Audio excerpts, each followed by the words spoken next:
Well, hello everyone, this is Peter Scove at Music is a Journey. This summer I participated in the Summer Vinyl Tag 2024, which was put on by Dylan at Noble Records.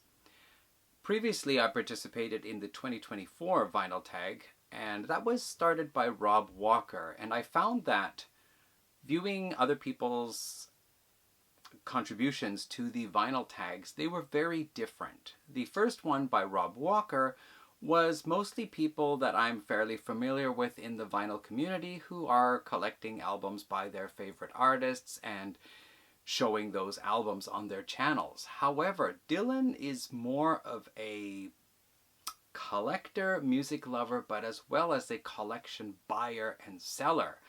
Plus, he has his own label where they reissue a lot of out-of-print old albums.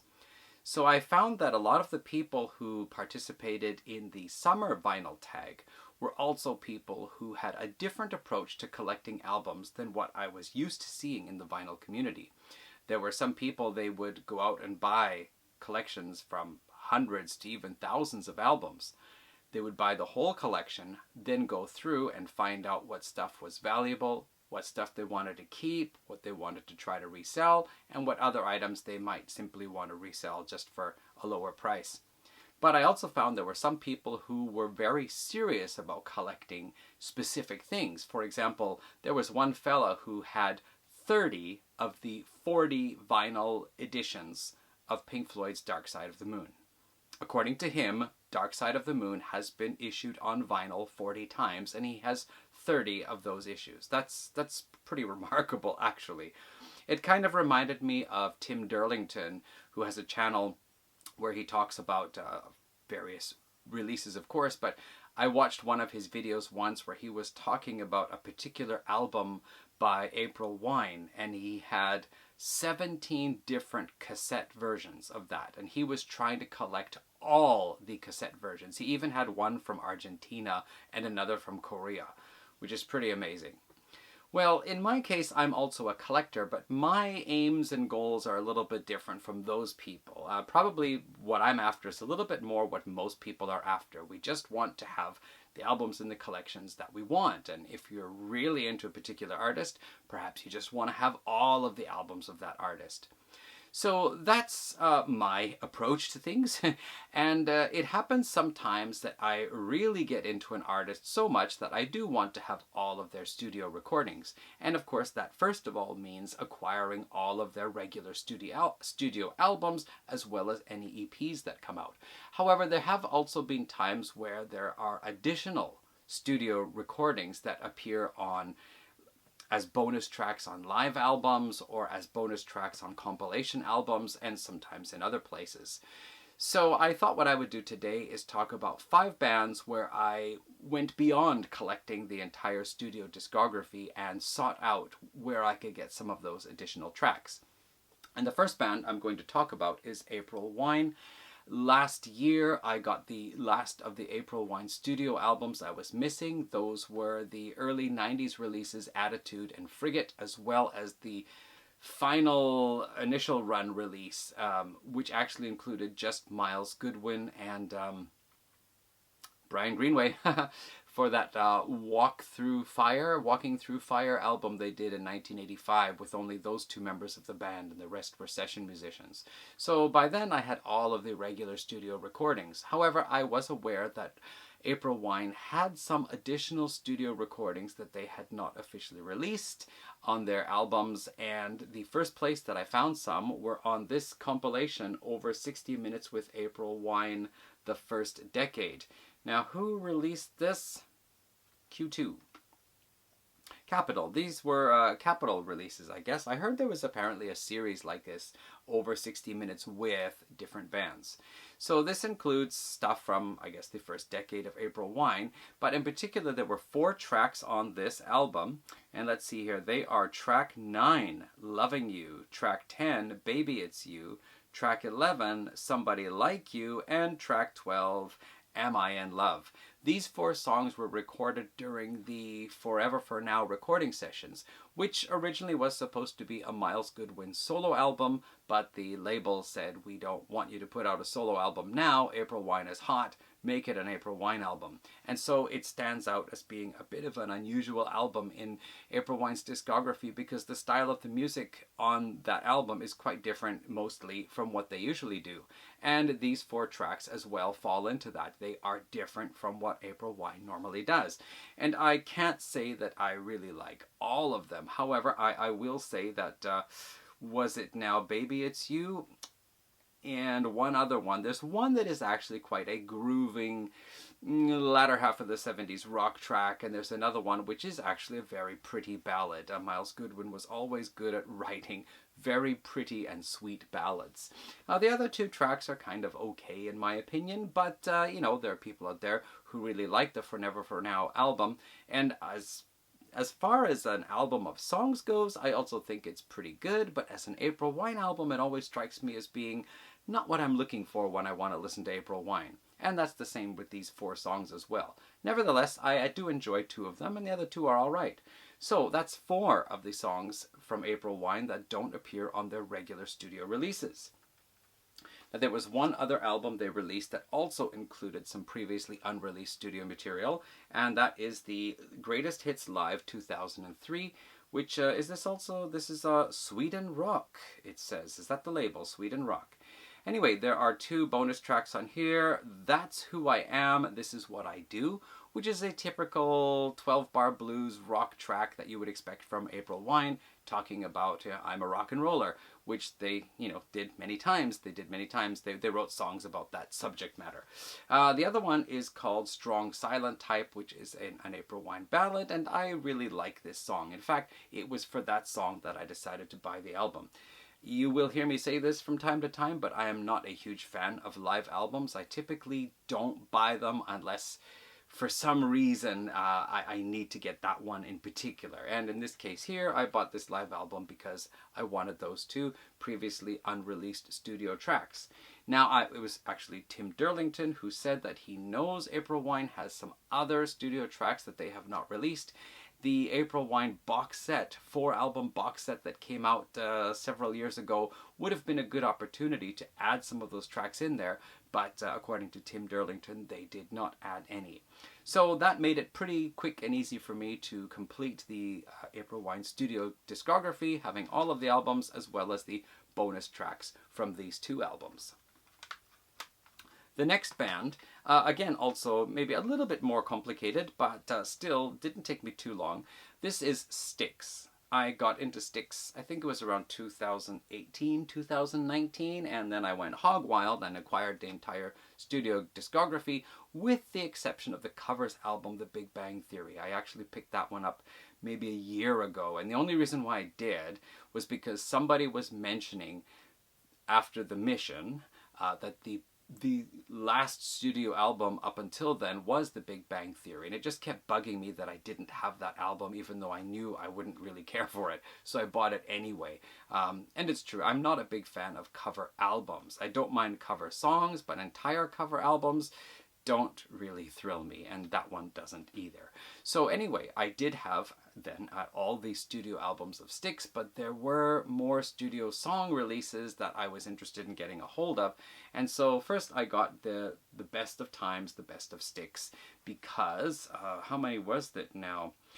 I think It Takes Love, which is a Dennis DeYoung ballad on here, and holy crap, I mean, it's very well done as far as a adult contemporary super sappy ballad goes, and Dennis DeYoung was always good at writing those, but it's not my thing.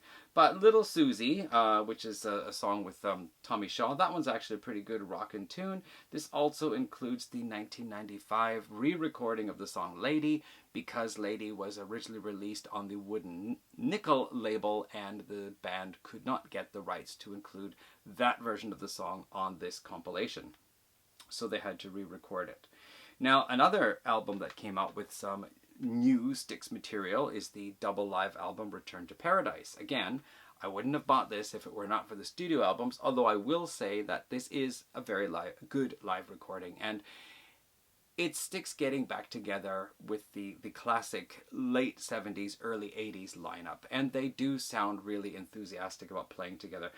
If I do remember correctly, though, John Panazzo, the drummer, was not in good condition health-wise at this point. And I don't remember if it was before the tour or after the tour, but he finally succumbed to his alcoholism or ill health. Alcoholism, related ill health problems. And so there are some additional studio tracks on here, and let me see. One is called On My Way, and then we have the live tracks, and then there is a final track written by Tommy Shaw called Dear John, which is a lovely tribute to John Panazzo, and yeah, how much, you know, he misses his old friend. And anyway, it's a beautiful song, very, very nice, and On My Way is a good one. I thought there might have been one other song on here, but maybe I might be mistaken right now. But one of these songs starts off with some funny comment about scones and lattes as well. Anyway, the bonus tracks, the bonus studio recordings on here are really good. There were some other Styx studio tracks, but it was getting to be a little bit difficult to get a hold of them. One of them was an unreleased track called Unfinished Song from the Wooden Nickel recording years, and it was on a compilation, a Best of Styx, released on the Wooden Nickel label, and they included that song on there. But I didn't really feel like tracking down a copy of that compilation just to get that one song. I listened to it on YouTube, and I thought it was okay, but it didn't really blow me away. And then there was a song called Music Time, which was released as a video and song on the VHS cassette that came along with the Mr. Roboto tour. I think it was, I forget the name of it now, but there's a video for it on YouTube, and it's just ridiculous. It's such a goofy, I mean, it's kind of a fun video, but it's just, if you think about the more serious rockin' side of Styx, it's just a goofy thing, and it's a goofy video. And then there were also, I think, one or two other live albums that included a bonus, a studio track, but they were both, if I remember, it was two songs, and at least one of them was also a really sappy ballad, so I didn't feel I wanted to get a live album that I was probably going to listen to once just to get a sappy studio release ballad. So I think I'm happy with what I got from Styx. Those two albums, the live one and the compilation, they both have songs on there that I can enjoy listening to. Okay, so moving on, we're going to go to 5440, a band I just got into this year and very rapidly has become one of my favorite bands. In fact, when I did a video this July talking about my favorite Canadian bands, they already moved up to position 11. I would put them up in the top 3.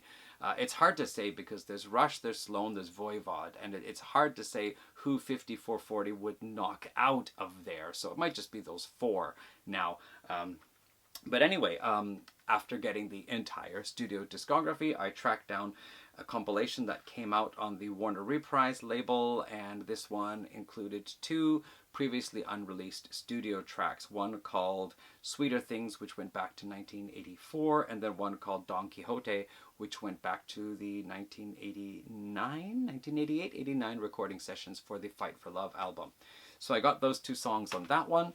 I also picked up, I think this was a 2001 release, Radio Love Songs, all the singles released by 5440. This one included 2 extra tracks, 2 new tracks, Love Rush and Plenty Emotion, tracks 1 and tracks 2. Both of them are really cool songs. As well, there are 4 tracks on this compilation that were released on the Warner Reprise label, which they couldn't include on this because this is not Warner Reprise. What is this? I don't remember what label this is, but anyway, they couldn't include those songs on, so they had to re-record them. So this album includes 4 re-recordings of songs from the 1980s, as well as 2 new tracks, which are really good. So that was worth having for that. As well, when I was originally getting into the catalog, I found there were 2 different versions of an album called Trusted by Millions, and the one that I was able to get quickly and easily was this metal cigarette case version, which was released on Revolver Records in the UK. And this version has a different track listing from the original CD album. So there are 3 extra tracks on here, which are not on the other one, but then 2 tracks from the other one are not included on this one. Now, I got a hold of this one first and didn't know any better until I did a little bit of snooping, and I happened to find out that the original version had 2 songs that I didn't have on here. So I had to get that original version as well to get those extra 2 tracks. And finally, actually not quite finally, but as far as CDs go, I found out that there was a 5440 song done for this Hardcore Logo album, which I have now talked about at least twice before. This was a bunch of cover songs done as a tribute to the soundtrack, the songs featured in the Hardcore Logo movie. And so 5440 did one, and I got a hold of this album just for that. But it is actually a very cool album with a lot of great songs done by other bands as well. And then finally, I found that 5440 actually had 3 songs on iTunes, which were available only as an iTunes download. I really dislike downloads. I will try to avoid them unless I absolutely have them. And to be a completist, I had to get those. One of them was called Embassy Supreme, which is a kind of build up to their most recent release, West Coast Band. So Embassy Supreme talks about the band. We are the band 5440, and they are the Embassy Supreme. And then they name a lot of their songs that that are their classic songs in that song. So it's just kind of a fun one. And then there was an album from 2008 called Northern Soul, and the iTunes version has there's an extended iTunes version with 2 bonus tracks.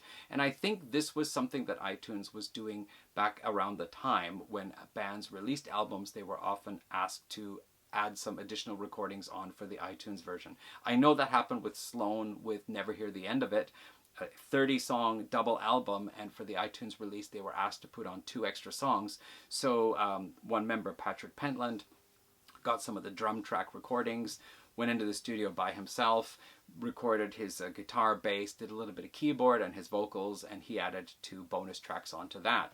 So since that was 2006 and Northern Soul was 2008, I can imagine the same scenario happened where iTunes said, for the iTunes download version of your album, could you please give us 2 extra songs? So I got those as well. One of them is quite good, and the other one is a little bit atmospheric and a little bit different from what they normally do. Both songs don't really fit in with the atmosphere on that album though, so it's kind of I treat them as something separate and not as an extension of that particular album. But then I was finally able to get all the available studio releases by 5440, except for the very first 4, which just appeared on a vinyl compilation back in 1982 or 81 even, so I don't have that yet. I might get it. So I'm going to move along now to the 4th band, and this is the Japanese band Ningen Isu, heavy rock, hard rock, heavy metal band. They grabbed the attention of the world in 2019 with a song called Heartless Scat was the English title. It's actually Mujo no Scat in Japanese, Mujo meaning expressionless or feelingless. And scat is just the shiburu-bap-bap-boobity-bow kind of scat, right? So yeah, they caught my attention. They got the attention of people around the world. Their presence in the world just exploded around that time. And I really got into the band. I wanted to get all of their studio releases. However, there were a few little glitches along the way. First of all, their very first release, an EP, that was released back in 1989 was just not available. It was out of print, and I had to hunt it down on, maybe it was Yahoo Auction, and I had to pay a little bit extra to get it, but I really was glad to get it because there are 7 tracks on here, and most of the tracks have been re-recorded since, but I have the original versions on here, and I think it's 1 track that was never re-recorded, although it was released on a compilation album later on. But in any case, yeah, I think 5 or 6 of the tracks here appear in their original version on here, different from their later release version. So that's pretty cool. I had to get that one.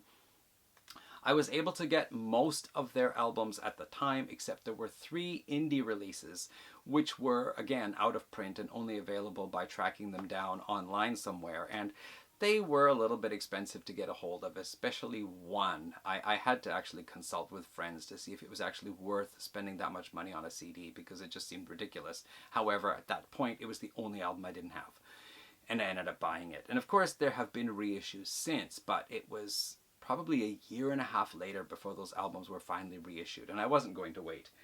There was, we'll talk about the compilations next, actually, because that's how they're in order here. They have 4 compilation albums out, and the very first one was after their contract with the label Merdak had expired. They were supposed to release 5 albums on the label. They released 4 studio albums. They lost their drummer after the 3rd one, and things were looking a bit shaky by the 4th one, and finally the label dropped them. And so for the 5th release, it was a compilation album. However, this compilation included 2 tracks that, interestingly enough, were recorded for Honda commercials in the Tohoku area of Japan.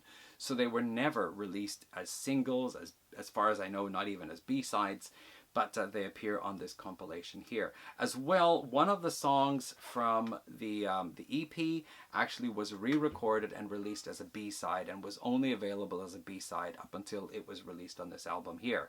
So at this point here, there are 3 tracks that hadn't been previously released, or at least 3 recordings that hadn't been previously released, that appeared on this first compilation. What the heck was the name of this now? I think it's, the English title would be the... It's in such small print here, but I think it was like The Traveler with the Cloth Painting. And it's based on a story by a Japanese author, a kind of suspense horror type story. I think the cat wants in just a moment. So next up was their 20th anniversary double disc compilation release, and this included re-recordings of a couple of songs off that EP. Most exciting is the one Inju, and it starts off here.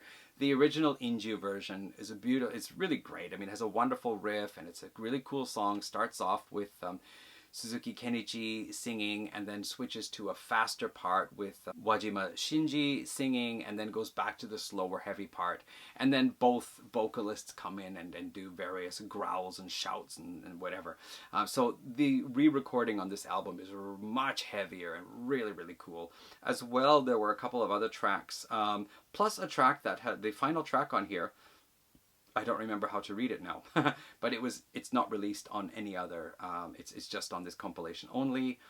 And there was one here that is also, there was one song, I think it was from one of the early albums, where they had to cut the intro, or they only got to put in the intro, I forget. They couldn't put in the complete song, so they put in the other part of the song on this compilation here.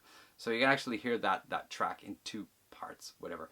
And then there was one song here, what was it called here? Kyoki ga machi ni yatte kuru. This is just such an interesting, fun song. A little bit goofy and a little bit crazy in one part, but such a great, great track. And it appeared on the original EP, but it's done so much better on this album here.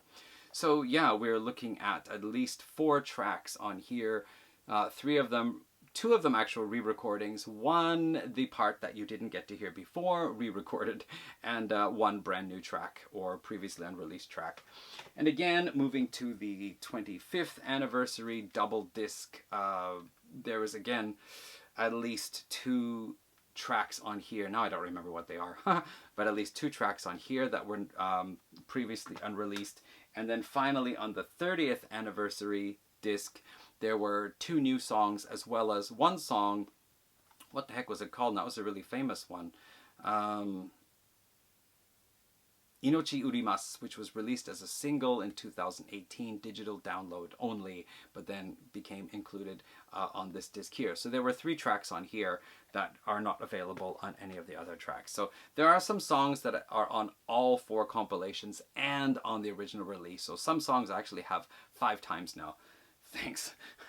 And then of the 3 indie albums that were re-released, this one here I wanted to get. This is, what is it called? Mugen no Junin, right? Yeah, it included a B-side to a single that was released back in 96, was it? Around that time. And at the time, that was the only song of theirs that I knew about that I didn't have. So when this came out, I really wanted to get it for that, as well as there was a new track that was included on here.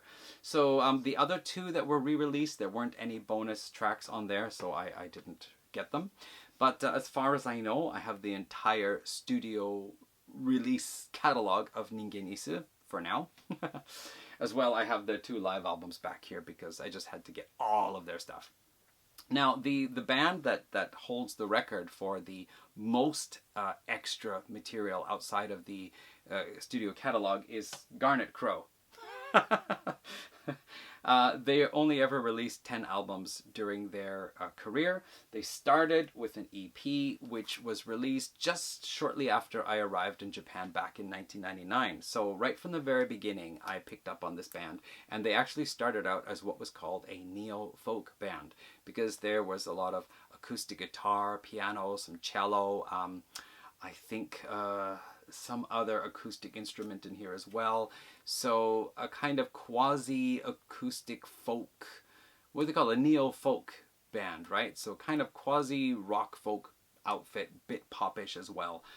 Anyway, I really liked the album at the time because it was similar to some of the things I'd been listening to earlier on in the 90s when I was getting into a lot of different Canadian bands.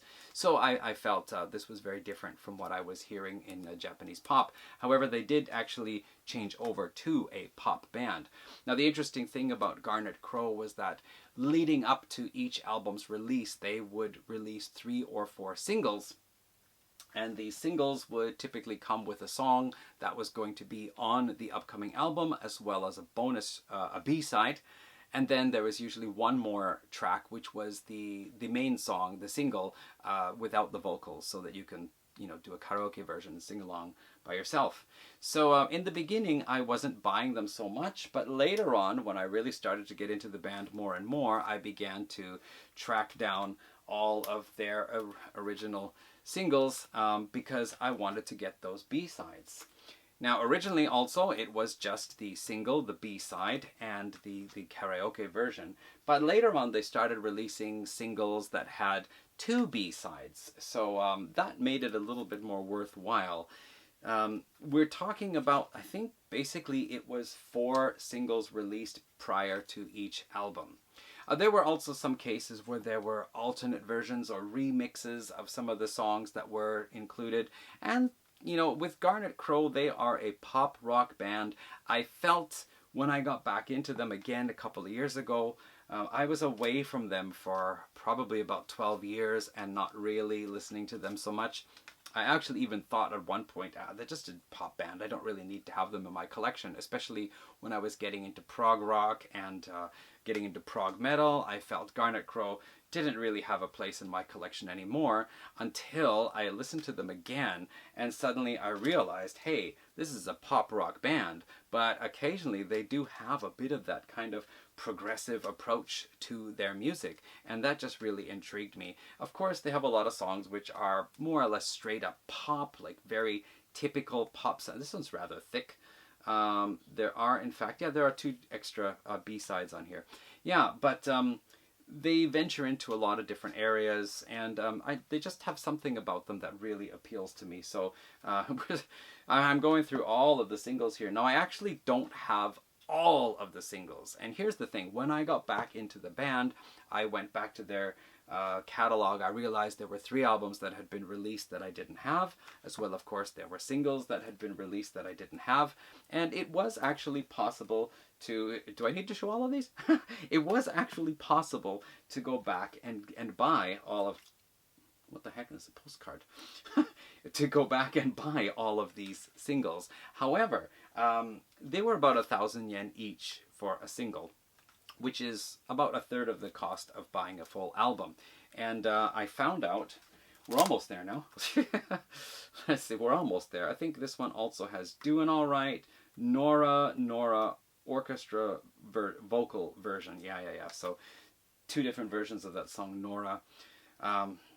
Geez, it's also some kind of like, you got these cards on the back here. I think some of them came with special cards, like, and there's 4 members, and here we go. This one came with the guitarist's picture in here. I probably could have bought all 4 to get like 1 of each of the members, but you know, that means you have to buy 4 copies of the same single, which I didn't do. Yeah, no, they actually released an album here called B-Sides Collection, right? Goodbye Lonely B-Sides Collection. So this included not all, but a lot of the B-sides from these singles that I just showed you. So the ones that I didn't have, that were included on here, I didn't need to buy the single then, unless there was a B-side that was not included on here. So after getting this, I checked through and then I found which ones had B-sides that were not included on here, and I bought those ones. But if the single included a B-side that was on here, I didn't need to get it then, and I didn't. So by that, I had all of the studio albums as well as all of the singles and B-sides, but there was one more compilation that came out, Request Best. These were songs that were requested by fans to be put on a compilation, and this also included, I think it was two new songs, previously unreleased songs, as well as a re-recording of one of their older songs. And that re-recording actually appeared on a previous compilation, but all the other tracks on that previous compilation I already had, so I thought I'm not buying that compilation just to get that one re-recording. And then it shows up on this one here. So I think it was 2, possibly 3 songs, previously unreleased tracks, as well as that re-recording. There were 2 other compilations, but again, they have songs that I already have. So as far as I know, I think I have the entire studio release of Garnet Crow, unless there was one compilation that included a cover song, which I felt I didn't need to have. So there might be one song I don't have. Garnet Crow split up, I think it was 2013, and as far as I know, last I checked anyway, there have been no new releases, so I think I have everything. Okay, I could also talk about Sloan, because when I came to Japan back in 1999, I found all Sloan albums had bonus tracks, released them in the Japanese release, so I rebought those, and then I always tried to keep up with Sloan's releases. However, once they started their online shop, they began releasing a lot of digital-only stuff. They released an EP that was digital-only. They released a collection of B-sides that was digital-only. A lot of them I already had, but some I didn't. And then they started releasing these triple album sets of their classic 90s albums, where one album is the original album, and then there are 2 more discs including demos and whatever alternate versions and early workings of songs and so on. And I've had to get the ones that I liked as downloads only, and I really don't like that, because I just don't pay attention to downloads. I don't feel like listening to them. It's different with the CD. I'll look at it and think, yeah, I want to listen to this, and oh yeah, there are a lot of great songs on here. But when I look at the downloads, I'm just like, but I don't really own it as a physical copy, so I tend to not listen to them so much. Yeah, and of course there was also Deep Purple. A lot of their albums got reissued with studio outtakes, B-sides, whatever. I had those too. And then there was like the later albums, for example, Rapture of the Deep. There was a European tour version released that included 3 additional tracks, including a really excellent instrumental called Well Dressed Guitar. Infinity, I forget now. There was also some bonus disc or extra disc that came out with additional tracks on, or alternate version of one track or whatever. I don't know. I was getting all of that stuff too, but sometimes it's just really hard to get every single thing. So those are the 5 bands anyway I thought I'd show for this video, and I mentioned a couple of others. And that pretty much wraps up this video then. Okay, thanks for watching. I am thinking my next video, I got a bunch of new early 70s heavy rock albums, so my next video is going to be about 10 early 70s, late 60s, early 70s heavy rock albums, which I have not talked about before because I just got them. So please look forward to that one. Thanks for watching today, and see you next time. Bye.